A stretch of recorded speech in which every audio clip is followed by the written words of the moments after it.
Awitin ko man lahat ng awit sa mundo, ay di kayang ilarawan ng kadakilaan mo.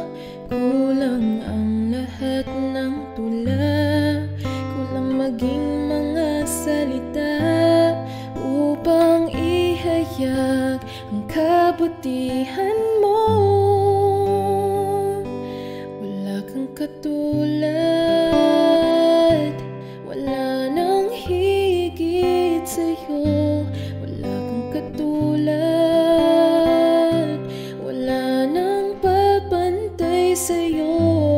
Ikaw ang Diyos, noon pa man, maging ngayon at kailanman. Sa habang panahon, wala kang katulad.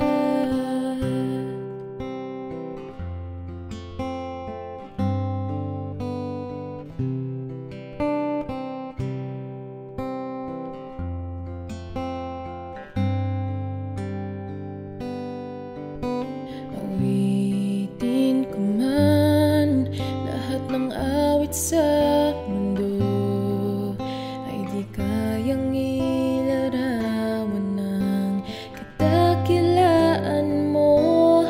Kulang ang lahat ng tula, kulang maging mga salita upang ihayag ang kabutihan mo.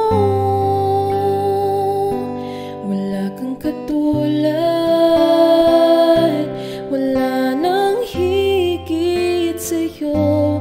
Wala kang katulad, wala nang papantay sa'yo.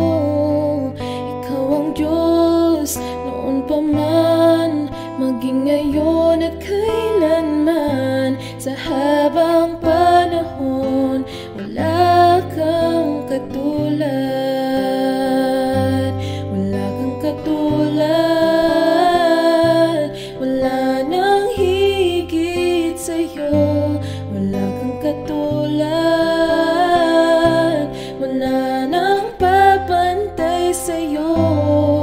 Ikaw ang Diyos, noon pa man, maging ngayon at kailanman. Sa habang panahon, sa habang panahon, sa habang panahon, wala kang katulad.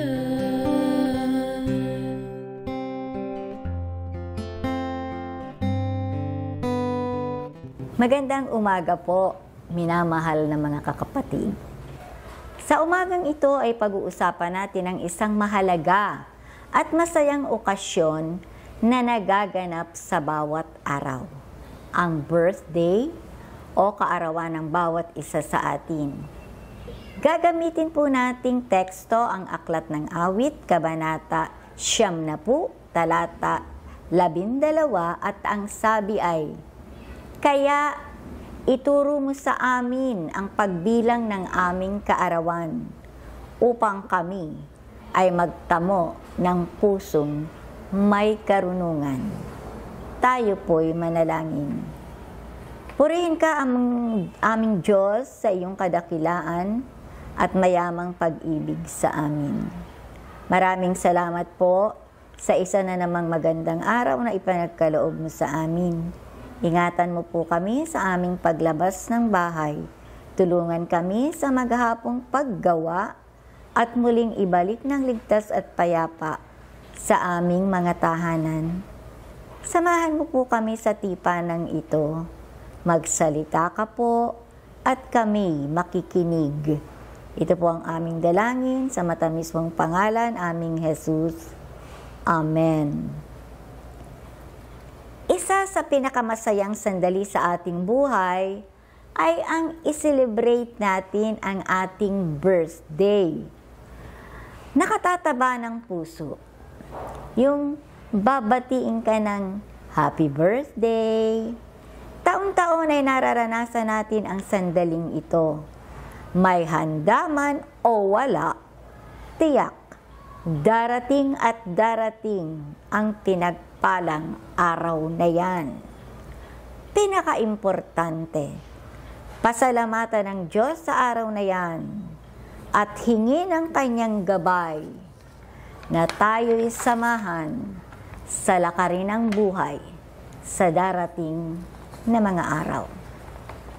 Sa kalakaran ng buhay sa ngayon, kapag ang isang tao ay umabot na sa gulang na 60, siya ay tinatawag na senior citizen. May mga pribilehiyong ipinagkakaloob sa kanya ang pamahalaan. Pinahihinto na siya sa pagtatrabaho, kaya pinagkakalooban siya ng Social Security Pension. Mayroon din siyang 20% discount sa serbisyo ng ospital, pagbili ng gamot, pagkain sa restaurant, pagbili ng grocery, pamasahe sa iba't ibang sasakyan, at diskwento sa kung saan-saan paman. Maraming senior citizens ang maligaya sa bagay na ito. Samantalang ang iba naman, lalo na po yung hindi tumatanggap ng pension, hindi nakapamamasyal, ay malungkot. Puno ng lumbay. Ang tila takip silim ng buhay ay nalalambungan ng pagkabigo, kapaitan, at kalungkutan. Para bang sinasabi ng mga ito, wala nang silbi ang aking buhay. Matanda na ako, malilimuti na. Subalit mga kapatid, nais ko kayong hamunin ngayon.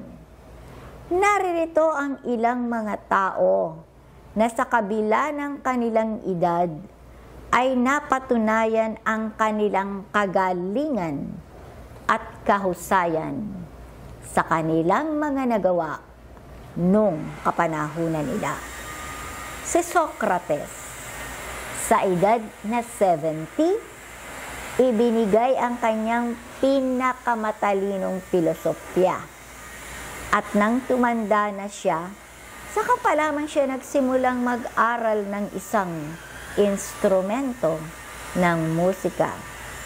Si Plato, isang mahusay na philosopher, nag-aaral pa siya sa edad na 50 at naibigay ang kanyang pinakamabuti nang tumuntong siya sa edad na 70. Si Michelangelo ay patuloy na lumikha ng mga tula nang siya'y edad 89. Umani siya ng papuri ng maraming tao nang siya ay mabigyan ng assignment na lagyan ng disenyo, ng design, ang gilid ng church, ng Sistine Chapel. At ito'y nilagyan niya ng mga iba't ibang drawing na ang pinakamaganda ay yung sinasabing creation of Adam. Siya rin ang naatasan, mga kapatid, age 90, napintahan ang bubong ng Sistine Chapel. Gumawa siya ng isang sculpture, yung Pieta, kung saan si Mama Mary ay kalong-kalong ang wala ng buhay na si Jesus pagkatapos ng crucifixion. Meron pang isa, si Strauss, patuloy na lumikha ng magagandang musika noong siya ay edad 80. Ang ilan sa kanyang komposisyon ay inaawit ng ating koro. Meron pa pong isa, si Voltaire, na ang pinakamahalagang masterpiece niya ay nagawa niya nang siya ay 84 anyos. Si Voltaire po ay ang lalaking kritik ng slavery o yung pagkaalipin. Nilalabanan niya yan. Malakas siyang critic din po ng Roman Catholic Church. Siya po ay tagapagtaguyod ng freedom of speech, freedom of religion, at nilalabanan niya, tinataguyod niya ang separation of church and state. Si Webster po, ang sumulat ng ginagamit nating dictionary. Sinulat niya ang dictionary nang siya ay 70-year-old. 70, sumusulat pa. Marami pa pong ulat tungkol sa mga tao na kung kailan nagkaedad ay saka lalong naging kagamit-gamit. Si Moises ay edad 80 nang tinawag ng Diyos upang ilabas at palayain ang mga Israelita. Si Philip Brooks, isa sa bantog na mangangaral sa buong mundo, ay lalong narinig sa maapoy na pangangaral nang siya ay edad 84. Sinasabi na si John Wesley, ng taong 83 ay nayayamot dahil hindi na raw siya makapagsulat ng 15 oras sa isang araw dahil sumasakit na ang kanyang mga mata. Malungkot na napabuntong hininga siya minsan at kanyang nasabi, "Nalulungkot ako na hindi ko na magawa ang magsermon ng higit pa sa 2 beses sa isang araw." Ito ay kanyang sinabi nang siya ay may edad ng 86. Nagnanais pa rin siyang gumawa para sa Panginoon sa pamamagitan ng pagsesermon. Ang mga taong ito ay dapat na magbigay sa atin ng inspirasyon.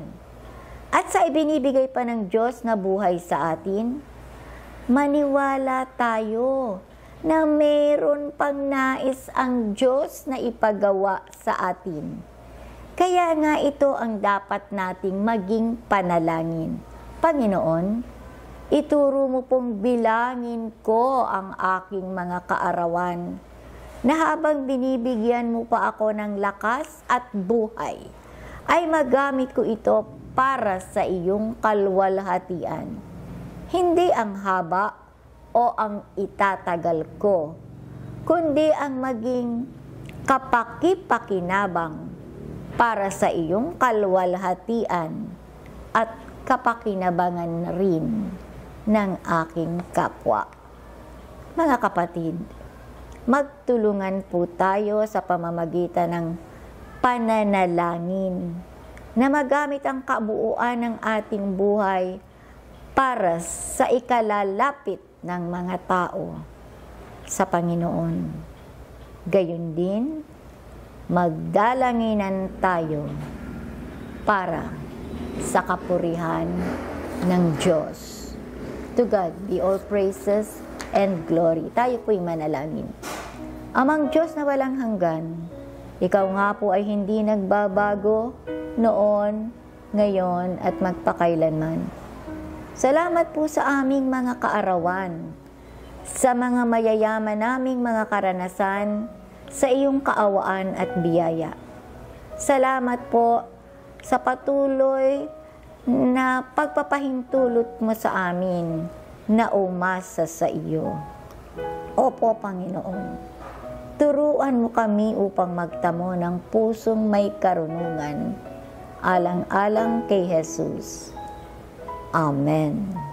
Amen.